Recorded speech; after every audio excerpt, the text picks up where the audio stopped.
કાલોલમાં વિકાસની ગાડી અટકી, ખાતમુહૂર્તના 4 મહિના બાદ પણ રોડના કામો ઠેરના ઠેર. કાલોલ તાલુકામાં વિકાસના દાવાઓ પોકળ સાબિત થઈ રહ્યા હોય તેમ જણાય છે. ગત 15 ડિસેમ્બર 2025ના રોજ ધારાસભ્ય ફતેસિંહ ચૌહાણ અને ભાજપના કાર્યકર્તાઓ દ્વારા વેજલપુર કાનોડ સંસોલી, કાલોલ પિંગળી અને નેસડાકરાડા સહિતના મુખ્ય માર્ગોના રિસરફેસિંગ કામનું ખાતમુહૂર્ત કરવામાં આવ્યું હતું.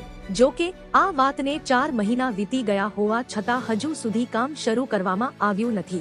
સારા માર્ગો, સુરક્ષિત પ્રવાસના સૂત્રો વચ્ચે ગ્રામજનો હજુ પણ બિસ્માર રસ્તાઓ પર મુસાફરી કરવા મજબૂર છે. તંત્રની આ ઢીલી નીતિને કારણે લોકોમાં રોષ જોવા મળી રહ્યો છે અને સવાલ ઉઠી રહ્યો છે કે શું આ ખાતમુહૂર્ત માત્ર ફોટા પડાવવા પૂરતું જ હતું?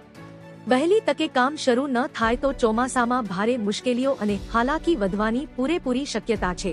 આ વિસ્તારના રસ્તાઓની બિસ્માર હાલતના કારણે અનેક લોકો અકસ્માતના ભોગ બન્યા છે. ખાલી વિકાસની મોટી વાતો કરવામાં આવે છે અને વાયદાઓ કર્યા પછી કામો પૂર્ણ થતા નથી.